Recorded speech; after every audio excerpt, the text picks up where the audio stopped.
Croeso i'r cwmni Bach. Mae'r gwestai heddi yn rhywun sydd yn ymgorfforiad o ddyfalbarhad, o ddygnwch, o ffydd gadarn ac o implygrwydd. Falle eich bod chi wedi clywed am Penrhys yn y Rhondda.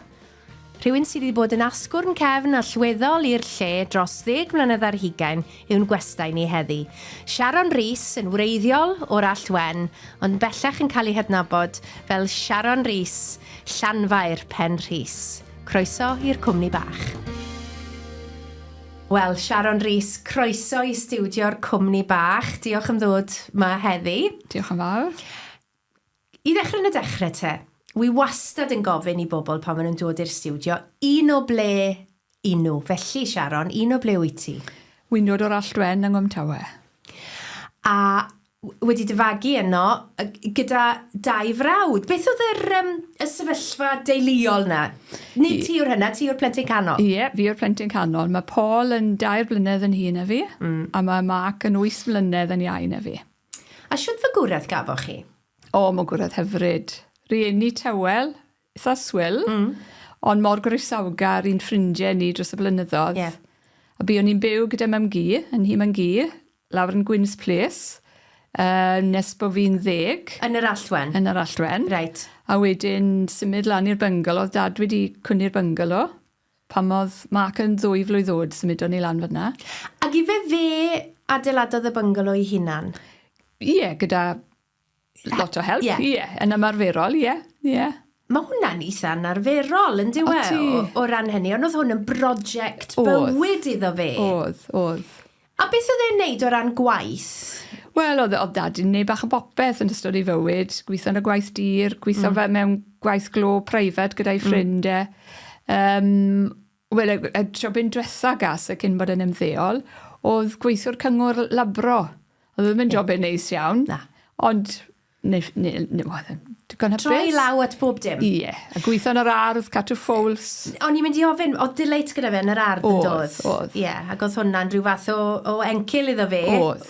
Rhag beth ar byd, falle. Oedd ddim mor hypus yn y gia, pan oedd hi'n trwydd yn ddiflas. I siwr. Oedd mami'n joio bod yn tŷ yn glanhau, a dadi'n joio bod tu fas yn yr ardd. A beth am dy fam? Beth oedd hi gwaith hi? Ar ôl, cyn bod hi'n priodi, nath hi gwaith fel sgrifenyddes lawr ym Mhontyr Dywe, gwaith Gilbertsons, a wedyn ni priodi y cael ni, plant, a pan oedd Mark yn yr ysgol gynradd, oedd hi wedi cael jobyn yn y cop lleol, yn Wen. A wedyn ni nes ymlaen gysi jobyn yn glanhau, a fi'n credu oedd hi'n 70 neu 71 pan nath hi ymddeol. Gosh. Felly pobl oedd ddim yn ofni gwaith caled y ddoi ohonyn nhw. Ac yn bobl oedd yn mynd i'r capel? Wel, dim llawer. O'n i'n mynd gyda mam gi a'i chwar yn Tysus. Oedd mam a dad, mam yn mynd mwy ymal yn dadi. A dadi'n mynd os o'r beth special ymlaen bod fi'n cymryd ran. Ond na, nhw'n ddim yn mynd i'r capel lot. Reit. Ond ti'n mynd yng Nghymru dy fy gi a dy fodryb. Yn ffyddlon iawn i'r capel? Yn mynd dwywaith y Sul? Ie, bore, yr ysgol Sul a mynd yn y nos hefyd. Oedd na blant eraill yn mynd gyda'r nos? Oedd. Wi'n mynd yn cofio wedi gwir, siwr o fod. Wi'n mynd yn cofio ni. Ond o'n i'n joio mynd. O ti'n gweud bod dy fy gi yn rhoi... Rhoi midget gems i gadw fi'n dawel. Incentive. Ond dim eisiau dy gadw ti'n dawel, o ti'n hapus i fod? O'n i. Ie. Ac yn mwynhau fagwraeth yn y capel wedyn, yn ogystal ar teulu. Yn un o 3, Sharon, a mae ganddyn ni lun fan hyn ohona ti, a lliw gwallt hyfryd gole eiraidd fi'n credu yn y llun yma. Mae'n llun hyfryd ohona ti, yn eistedd wrth dy lyfr. Ti'n blentyn canol, brawd hun o 2 blynedd yn hun, a wedyn brawd iau oedd 8 mlynedd yn iau. A chi'ch 3 yn hollol wahanol i'ch gilydd. Dwi chydig bach ynglyn â hynny. Wel, Paul yn 25 oed wedi mynd i ymuno ar y llynges yn ei Lloegr, a wedyn ni ar ôl blwyddyn y ddau mynd i'r Marines. Oedd Paul yn dwlu ar y rygbi, so oedd rygbi oedd popeth. Oedd ddim yn cyn, pan oedd yn yr ysgol, oedd ddim yn academedd, rygbi oedd... Bachgen corfforol. Oedd. A bu oedd yn y Marines nes oedd e'n dros i 20, gofod ymddeol. Wedyn ni ymunodd e'r heddlu. Ie. Heddlu cyffredin, ddim yn digon cyffroes iddo fe. So oedd e'n fel rapid response.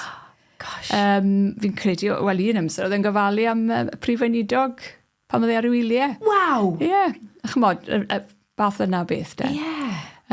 Wedi ymddeol nawr. Ie. A mae'n joio gofalu am I wirion. Tipyn o action man. O ie. So mae fe a'i wraig, Jane yn byw lawr yn Plymouth. Ddim yn agos iawn at y plant. Ie, ie. A wedyn Mark? Ie. Oedd dad i gweud yn ymal, so mae ble ti wedi dod o. Achos mae fe mor i gymaru â ni yn dewel, fe. Ie, extrovert. Dwi'n bod beth yw gair Cymraeg am extrovert. Allblyg. Mae fe'n allblyg iawn. Mae fe'n actor, mae fe'n ddawnsiwr, mae fe'n gyfarwyddwr, mae fe'n ddrymodydd, mae e'n bob math o bethau. A mae dychymyg gryfeddol dy fe. Ie, nawr te, y dychymyg yma, mae gan Mark stori yn does ynglyn â y diwrnod cynta oedd e ar y ddeiar yma. Beth yw'r stori? O, mae fe lyco'r stori yma. Gas ei ni, fel y ddoi ohono ni, Paul a finne, yn ysbyty Glanaman. A achos prynu, oedd brodyr y chwiori ddim yn cymryd mewn i weld babis Bach. So mae fe'n cofio Daddy a Paul a finne ti fas, a mami'n dyla fel an yn y ffenest, a fe'n wafo ato ni. Yn ddiwrnod oed? Yn ddiwrnod, mae fe'n cofio ni'n glir. A Daddy'n gweud, pa mor soft. O, dwi'n cofio, Dad, dw. Y dychymyg byw yn amlygu hunan yn Mark o oedran cynnar. Ac mae e wedi rhoi, mae siŵr, boddhad i chi fel teulu o rannu greadigrwydd e. Wy'n gwybod oedd e'n dod gytreg yn gofyn i fenthyg pethau yn dod o'r tŷ. Neu ffono Daddy, gallai cael myntig parwch menig, gerddio, rai hynna sydd â chi. Gallai chi Elinor trwy'r post, right, oce, am ryw arddog gosfa. Gallai gael myndig eich shed gafr. So Daddy'n cadw geifr gyllid.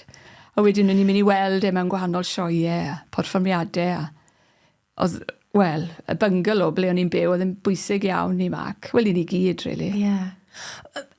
Siwt beth o chi fel teulu yn meddwl am Mark oedd i weld mor wahanol i chi, yn berson oedd yn creu y pethau yma.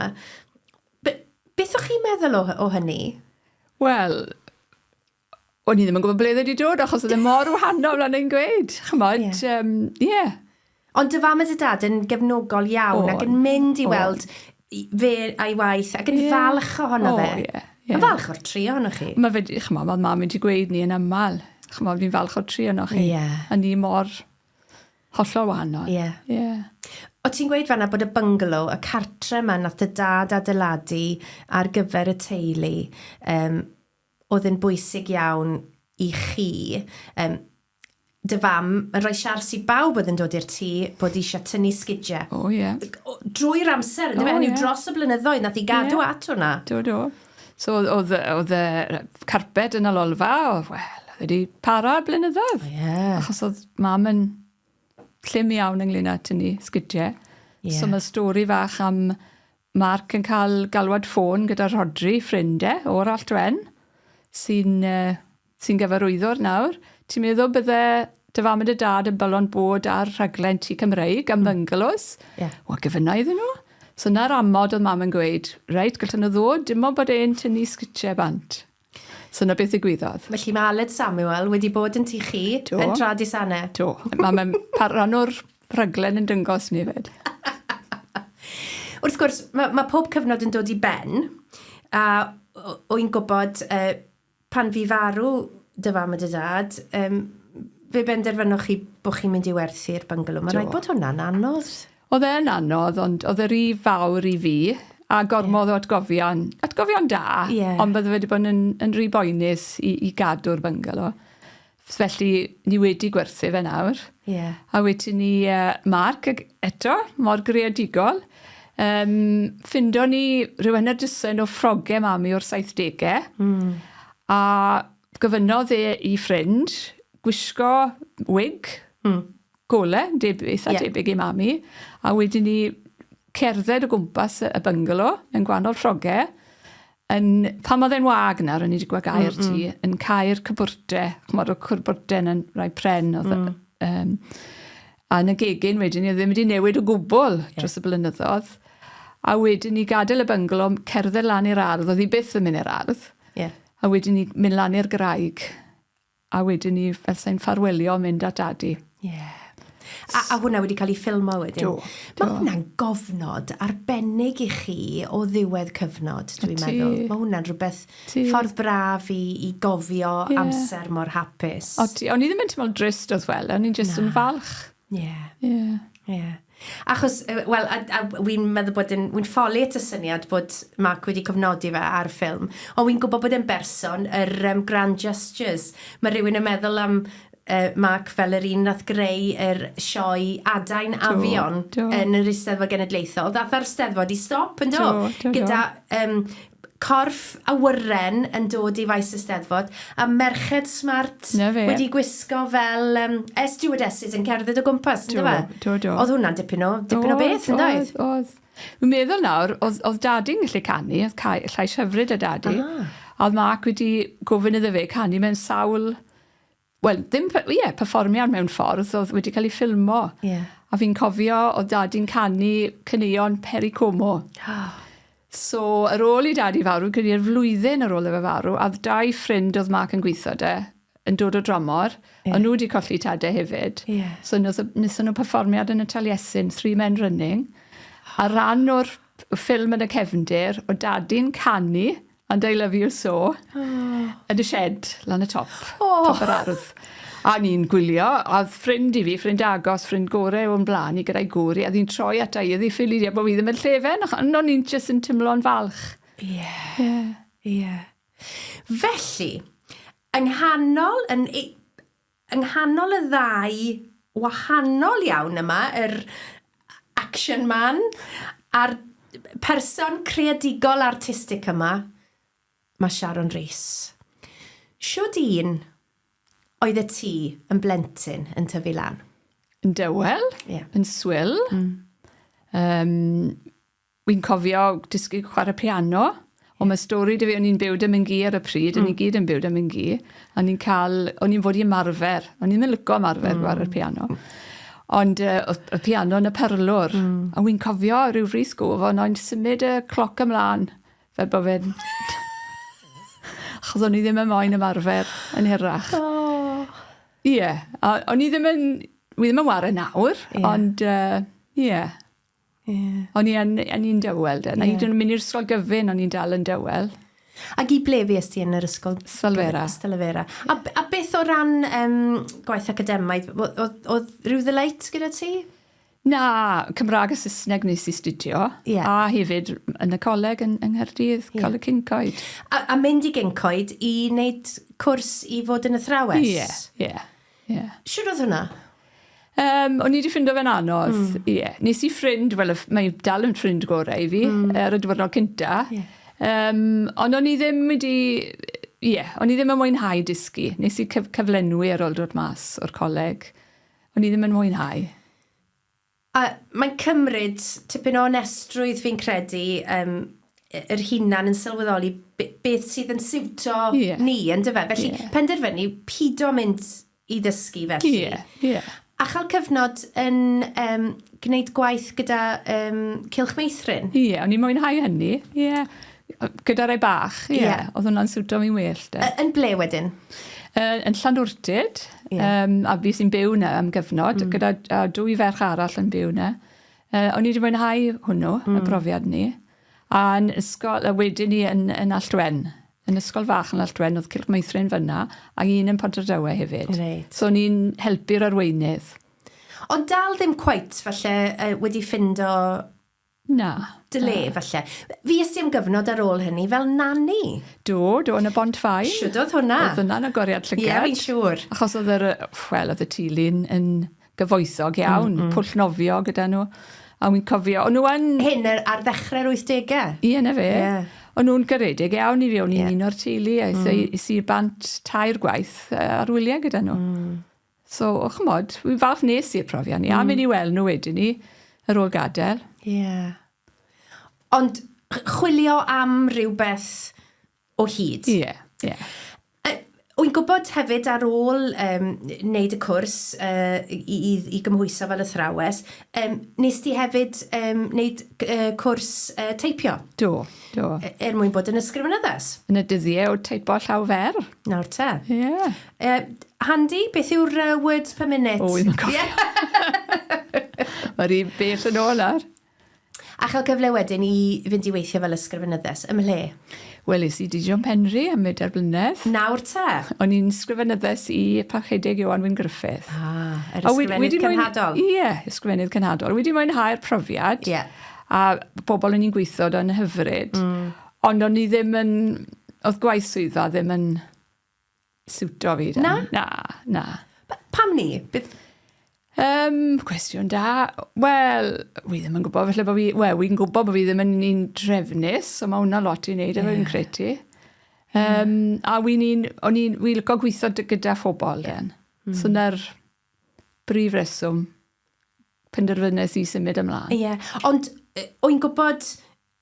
Pan oedd na gyfarfodydd yn digwydd a pobl yn dod ynghyd, o ti'n mwynhau hynny, yn doedd? On. Ie, mae'n odd, achos o'n i'n berson swyl, ond wy'n dwlu bod gyda phobl. Ie. Felly, a dwi'n gwybod oedd Mark dy frawd wedi gweud wrtho ti ddim yn mynd i fod mas bod ti'n ymddeol. Ie, na fe. Oedd e'n becso, falle bydde ti'n para wneud hyn, gan wybod falle bod e ddim yn y period ti. Oedd e'n gwybod bod fi ddim yn hapus o ran y gwaith. Felly, wy'n gwybod, is ti fynd i eglwys ar Stryd San Helen, Heol San Helen, ble oedd swyddfeydd yr annibenwyr ar y pryd, ti John Penry. Beth ddigwyddodd fanna? Wel, oedd gwasanaeth amser cynio, so es i un ddiwrnod. I St Andrews? Ie, St Andrews.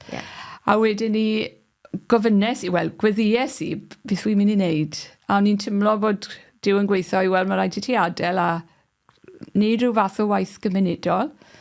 A gwaith gwirfoddol i ddechrau nes bod rhywbeth yn dod. A na beth nes i wedyn. Beth oedd ymateb y bobl yn y swyddfa yn hyd John Penry? Gysyn nhw sioc. Fi'n siŵr. A wy'n cofio'n gofyn... Mr Griffith yn gofyn, beth ych chi'n mynd i wneud? Wel, wneud gwaith gwirfoddol. Right, so o'n nhw'n becso ti'n bach, ond bethau wedi gweithio mas. Diolch am ni. Felly, beth oedd y cam nesa o adael ti John Penry ar Heol San Helen? Nes i gwirfoddoli gyda Community Service Volunteers. So maen nhw'n lleoli pobl mewn gwahanol prosiectau. So ble bues ti? Es i ysbyty Trelai yng Nghaerdydd am 5 mis. O'n i gweithio gyda phobl sydd ag anghenion arbennig, oedd ag anawsterau dysgu. A nes i'n mwynhau'r profiad, oedd yna'n brofiad arbennig iawn. Ond gwaith caled, fydden ni'n meddwl? Oedd e'n galed, o'n i'n gweithio mewn tŷ gyfagos, den. A wedyn ni, es i am 2 fis i Nottingham, a ni'n byw gyda, o 2 honno ni'n byw gyda dyn oedd yn astudio yn y brifysgol. Yn gwneud i ddothuriaeth a oedd e cerebral palsy arno fe, so ni'n cefnogi fe. Oedd hwnna'n eitha anodd. A wedyn ni'n mynd... Pam oedd hwnna'n anodd? Wy'n credu gweithio, falle, oedd e'n bach yn unig den. Right, yn god. Ie. A wedyn ni'n mynd mas i Nottingham gyda grŵp o 10 ohono ni wy'n credu, ond fi oedd ar hynna, gwneud gwaith cadwriaethol. O, ym Mhortiwgal? Ym Mhortiwgal. So hwnna'n ddiddorol am 2 fis. Nawr, wy'n gwybod o job ychwanegol gyda ti, traw ti mas na, o ti'n gweithio yn answyddogol fel agoniant i lot o'r pobl ifanc. O'n i'n tymlo ni ar y pryd. Nes ti mwynhau hwnna? Do. Ie. A pa fath o beth o'ch chi'n neud ar ran y gwaith? Wel, o'n i'n... A ferw o'n i, yn ardal a ferw, wy'n cofio'n gwmwys beth o'n i'n neud, ond gwaith ar y tir, den. Wy'n god, ie. A dod nôl o fanna, beth ddigwyddodd wedyn? Wel, yn ystod y flwyddyn ni, es i cynhadledd genhadol yn Aberystwyth, Cyngor Eglwys i Cymru. A fyna oedd John a Nora Morgans wedi dod i siarad gyda, oedd grŵp o Penrhys wedi dod gyda nhw. Right. Cyn bod ni'n mynd yn pellach, dwedrw chydig ynglyn â Penrhys. Beth ar y pryd oedd y prosiect Penrhys yma, a beth oedd John a Nora Morgans wedi bod yn neud? Oedd John a Nora wedi symud i Penrhys yn 1986. Oedd John wedi bod yn mynd nôl ymlaen i bregethu yno. Oedd e'n moderator o'r United Reformed Church ar y pryd. Yeah. A benderfynon nhw fel tili, nhw ei tri o blant, bod nhw'n mynd i symud i Penrhys. Right. Achos oedd pethau'n anodd na. Mae fe'n gymuned reit ar ben y mynydd, rhwng y Rhondda Fach a Rhondda Fawr. A wedi cael ei godi yn y 60au. A lot o broblemau, achos oedd pobl yn cael ei symud yno, pobl yn cael ei gorfodi symud yno o gytrefi lleol. Right. A, pam bydden nhw'n cael ei gorfodi symud? A beth bydde'r rysymau, math o rysymau? Oedd yr ystad wedi cael ei godi yn reiddiol, achos oedd y pyllau glwar agor yn y Rhondda, a dim digon o le i lower o Ogledd Cymru i fyw. O, reit. Erbyn bod nhw wedi adeiladu'r tai den, oedd y pyllau glw yn cau. Felly oedd pobl yn byw yn Taylorstown yn arbennig y pentre nesaf. Yeah. A ddi tai nhw, oedd dim tai bach gyda nhw. Felly oedd angen moderneiddio. Oedd angen moderneiddio. Yeah. So nhw'n gorfodi bobl i symud ar ben y mynydd. Achos bod nhw yn adeiladau modern newydd. A dim dewish. Ond ma nhw reit lan yn uchel yn dyn nhw, yn beth fydden ni'n disgrifio, reit yn nanedd y gwynt. Mae Penrhys yn cael pob math o dywydd. Mae'n gallu bod yn o'r iawn. A mae'r tymheredd ar ben y mynydd yn wahanol i'r tymheredd. O ti, mae hwnna'n wir. Ar waelod y cwm. Ie. Felly, a oedd pobl yn cael ei symud o wahanol ardaloedd, Lloegr, yr Alban, Cymru, pobl efo problemau cymdeithasol. Right. Ac o'n nhw'n cael ei rhoi ym Penrhys. Felly, mae hwnna'n codi sialens wedyn yn diwedd. Sut mae creu cymuned mewn man lle nad oedd cymuned i ddechrau, a hefyd sut mae creu cymuned gyda phobl sydd wedi dod yna o bosib o'i hanfodd ac nid o'i gwirfodd. Felly mae'n hern yn does. Os. Felly, i fanna rath John a Nora Morgans. So ar y pryd oedd pobl oedd cypel mewn ganolfan gymdeithasol. Ym Penrhys. So popeth yn cael ei wneud mewn un stafell. Right. Addoliad, clwb plant, bore coffi ac yn y blaen. A mae John a Nora yn gofyn i'r bobl yn y gymuned, beth ych chi moyn i'r eglwys i wneud? Beth licech chi weld? So nhw moyn pobl yn gofyn am rhywbeth i wneud ar pobl ifanc. Rwle tywel i addoli, achos oedd fel shutters ar y stafell le oedd addoliad. Pam ni? Diogelwch. Dwi'n god, oce. A wedyn ni oedd pobl ifanc yn bwrw'r shutters, oedd yn swnllid dros ben. A oedd lot o, chymod, pethau'n cael ei dwyn, pethau fel ni. So, wedyn ni, mae John a Nora mynd ati i godi arian, a godo nhw dros 600,000 o bunnoedd. Gosh. A oedd bloc o fflatiau, maisonets, yn Penrhys, oedd yn wag ar y bryd. Oedd wedi bod yn wag am 2 flynedd, oedd e'n fes, oedd y ffenestri wedi cael ei torri gan y blaen. A oedd y cyngor lleol yn mynd i werthu'r adeilad yn y bloc i'r eglwys. Bydde hwnna ddim yn mynd yn deg, ond penderfynon nhw'n bydden nhw'n rhoi fe fel yn ytrach yna, bydden nhw wedi gofod talu i ddymchwel yr adeilad. Felly roio nhw'r adeilad i'r eglwys, oedd hwnna'n help. Wel, mae Llanfair wedyn ni yn 8 enwad sy'n gweithio gyda'i gilydd. Felly Llanfair yw enw'r eglwys, ac mae'n eglwys gyd-enwadol gyda'r 8 enwad. A'r 8 enwad yw, pwy yn nhw? Eglwys Presbyteraidd Cymru, undeb yn Nibynwyr, United Reformed Church, Bydyddwyr Cymru, a Bydyddwyr Pryden, yr Eglwys yng Nghymru, Congregational Federation, a Methodist, Eglwys Methodist. Felly, i ni gyd yn rhan o Eglwys Llanfair, sydd yn beth ardderchog, dwi'n meddwl, ac yn beth anarferol. Mae yn anarferol. Felly, fe godwyd arian, adeiladwyd eglwys pwrpasol? Wel, oedd yr adeilad wedi cael ei adnewyddu, a wedyn ni mae'r capel ei hun wedi cael ei yn adeilad newydd o flaen y bloc o fflatiau den. Felly, ydy e'n rhan o'r bloc o fflatiau? Ydy, dyna ni. Mae'n adeilad hyfryd, mae'n ole, mae'n braf, mae'n teimlo, mae ar siap hexagon. Ydy. Sydd yn golygu bod chi'n dod mewn i'r canol, chi'n cael eich tynnu mewn i'r canol. Mae'n lle ardderchog i gwrdd. Mae bwrdd cymyn crwnd yn ni. So mae hwnna'n gwneud gwahaniaeth hefyd. Pryd adeiladwyd yr adeilad y capel ardderchog yma? 1991. Reit. A beth yw'r ymwneud rhwng y gymuned a'r eglwys yma? Mae fe'n agos iawn. Yn enwedig heddi.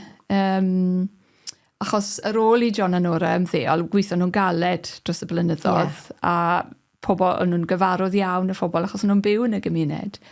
O'n nhw wedi ymddeol yn 2004, 20 mlynedd yn ôl nawr. A wedyn ni pethau wedi gwella mewn rai ffyrdd yn y gymuned. Lot o heriau yn dal i fod. A wedyn ni, o'n i ddim yn disgwyl mlaen i weld John a Nora yn ymddeol. Nac i jest achos rhan pwysau gwaith, ond achos o'n i'n ffrindiau agos. Ond o'n nhw'n dal i'n cefnogi ni. I wedi gwir mae John yn arwen yn astudiaeth Feibledd ar ddillu nawr. Reit. Yn ystod misoedd diwetha sy'n ardderchog. Oedd sôn ar un amser o 15 mlynedd yn ôl, felly, achos oedd eisiau tôn newydd ar y brif adeilad, le mae'r fflatiau. Bydde Llanfair yn cied lawr? Wel, oedd pobl yn y gymuned. Allwch chi ddim cied yn eglwys ni. So oedd hwnna'n yn werth clywed. A wedyn ni yn ara Bach, mod god o'n i arian, o'n i wedi geso ni y dro newydd. Mae eisiau tro newydd ar y capel nawr. Right. Ond mae hwnna'n, rhywbeth arall. Felly, oedd Llanfair yn brosiect oedd Nora a John wedi bod wrthi yn, nid yn unig yn credu ynddo fe, ond yn byw y gred honno, drwy fyw yno hefyd. Ac fe benderfynest ti, mae i fanna oedd y ti eisiau mynd. Ac fe sgrifennest lythyr. Do. Ar ôl gwrdd John a Nora ar Cwmni, is i gytre a sgrifennu John gallai ddod i weld chi. Mae copi o'r llythyr gyda ge o hyd. O ti. A wedyn ni cwrdd â pobl yn y gymuned, cwmpo mewn cariad a Penrhys, a wedyn ni dod fel gwirfoddolwr am flwyddyn, a cael y swydd fel gweithio'r addysg ar y pryd. Felly pryd oedd hynny? 1992, Tachwedd 1991 symudes i, a na mis Awst 1992 ges i'r swydd wedyn. Felly, wyt ti wedi bod yn rhan o fywyd Penrhys ers dros 10 ar 20 o flynyddoedd? Ydw. Gosh. Ac o ti'n dweud i ddechrau fel gwirfoddolwr, ond wedyn yn dod yn gyflogedig, ac wyt ti'n byw yn y gymuned? Ydw, i'n byw mewn fflat yn Llanfair. Sy'n bwysig iawn, mae fi'n byw. Ydy. Pa fath o waith wyt ti'n neud? Mae'n amrywiol iawn o ddydd i ddydd. Yn un peth, mae caffi gyda ni, a fi sy'n rhedeg y caffi nawr. Oedd teulu gyda ni, Miara yn dod o Madagascar a Rebecca o India, tan rhyw 5 mlynedd yn ôl. Ond nhw wedi symud i Drefaldwyn. So Rebecca oedd yn gyfrifol am y caffi, ond ers iddi fynd, fi sy'n gyfrifol. A mae gwahanol prosiectau gen ni, mae clwb gwaith cartre gyda ni, mae cysylltiad agos ar ysgol gynradd. Mae'r plant yn dod lan a bore di llun, a ni'n cael stori, ni'n cael gwasanaeth fach gyda'r plant. Maen nhw'n dwlu dod, ni'n credu bod yr athrawon yn dwlu dod hefyd. A mae hwnna'n rhan o fywyd Llanfair. Mae banc bwyd gyda ni, sy'n frysur iawn. So fi'n gofod siopa'n amal ar gyfer y banc bwyd. Nes i feddo yn anffodus. Mae fe'n bwysig. Un preifed yw, dyw e ddim yn un annibynnol yw e. Oedd wedi cael ei ddechrau yn ystod y cyfnod clo. O'n i wedi symud nôl i fyw gyda mam ar y pryd. Achos oedd Llanfair ar gau. Oedd with 2 ffrind sy'n gwirfoddol, ys dim lot o arian dyn nhw. O'n nhw wedi gweld bod angen, a bod y banc bwyd lleol yn Taylorstown Wel, oedd pobl yn, oedd e'n anodd i gael gafel ar bobl prynu, so maen nhw'n dechrau, maen nhw'n defnyddio heriau'n hunain i brynu bwyd i bobl. A ers ni'n cael cyfraniadau nawr, ni'n iawn. Ond ers, wel, gyda'r costau byw, wrth gwrs, mae fe'n un frysur. A mae banc dodrefn gyda ni, a mae banc dillad gyda ni. Reit. So sdim dal beth, pan o'n i'n gadael heddi nawr, oedd 3 o'r gwirfoddolwyr i, o'n nhw'n mynd i fod yn fisi yn dosbarthu dodrefn sydd wedi dod o wahanol llefydd. So mae hwnna'n rhoi cyfarfodydd, mae ymwelwyr yn dod i Llanfair, mae rhywbeth yn digwydd bob dydd. Wy'n gwybod, mae John a Nora wedi bod yn gymaint rhan o datblygiad a thwf a hunaniaeth Penrhys. Fi'n gwybod pan o'n nhw'n mynd ar ei gwyliau yn ystod mis Mehefin. O ti'n mynd edrych mlaen i hynny nag oes? O'n i'n ofo bydde rhywbeth mawr yn digwydd tra nhw bant. Ond wrth gwrs, chmod, mae Dyw yn harwen o ddydd i ddydd a wedi cael ners i ddal ati. A rhaint o dal i fyw ym Penrhys. Ac maen nhw'n ymddeol i gymlynydd yn ôl, ac wyt ti wedi parhau ar gwaith gyda thîm o bobl. Mae rhaid bod hwnna'n yn heriol i ti. Odi. Achos mae bywyd ym Penrhys lan a lawr yn aml. Problemau angenmdeithasol ar hyn o bryd. Gyda'r rhieni yn arbennig, o'n i mewn cyfarfod bore yma, oedd cynrychiolydd o'r ysgol yn sôn am problemau'n dod mewn i'r ysgol ac ymddygiad y plant oherwydd ymddygiad y rhieni. Ac mae'n siŵr bod yr cyfnod clo wedi bod yn ergyd gordd i'r gymuned. A bod o dros hwnna yn anodd. Ydy. Fi'n teimlo bod Llanfair nawr yn bwysicach yn ag eriod. Yn enwedig y caffi mwyn dod â phobl o bob oedran at ei gilydd. Achos mae fe ragor 3 diwrnod yr wythnos a 2 nosodd yn yr wythnos. Mae'n hwb cymdeithasol, yn dweud? Mae'n ganolfan cymdeithasol. Wel, mae'r cwmni y tai, Trefalus, sy'n gyfrifol am y mwyafrif o'r tai. Maen nhw wedi gweud bod Llanfair yn hwb. Achos maen nhw'n cynnal gweithgareddau gyda ni. Ni'n cael housing surgery bob wythnos. Felly chi'n cydweithio gyda'r cwmni sydd â gofal yr adeiladau ym Penrhys. Llanfair yn gweithio gyda nhw. A maen nhw yn trisio'r tŵr capel ar hyn o bryd, so mae hwnna'n rhywbeth ardderchog. Ydy. Mi oedd yna fygythiad falle bydde Penrhys yn dirwyn i ben. Oedd y trigolion, nifer y trigolion yn mynd yn llai. Ac oedd na rai o'r tai yn cael eu cau, a mae rai wedi cael eu dymchwel. Ond nid na beth yw'r achos nawr, nag yfe? Wel, mae Trefalus nawr mynd i ail adeiladu, a maen nhw wedi dechrau gwneud paratoi ar gyfer ail adeiladu. Achos oedd ofn yn y gymuned rhyw 2 flynedd yn ôl, bydde hynny ddim yn ddigwydd, achos oedd yr amser yn mynd mlaen. Ond maen nhw wedi sylweddoli bod Penrhys yn gymuned agos y problemau. A maen nhw'n moyn yn cefnogi ni den, moyn i gymuned i barhau. A maen nhw'n gweld gwerth yr eglwys reit yng nghanol y gymuned. Be sy'n wirthiol ynglyn â Penrhys yw, ar un adeg, anialdir gwain, tir o dde, ffrydd, yn dyfa hen ffarm, tir ffarm, yn dyfa, ffarm Penrhys. Ac mi blanwyd cymuned yna, ac mae'r bobl sydd yn byw yna nawr, efallai yn hanesyddol bod nhw wedi dod yna o'i hanfodd, ond fydden nhw ddim eisiau bod yn man arall nawr. Ond mae rai ohonyn nhw wedi bod yna dros 20 mlynedd.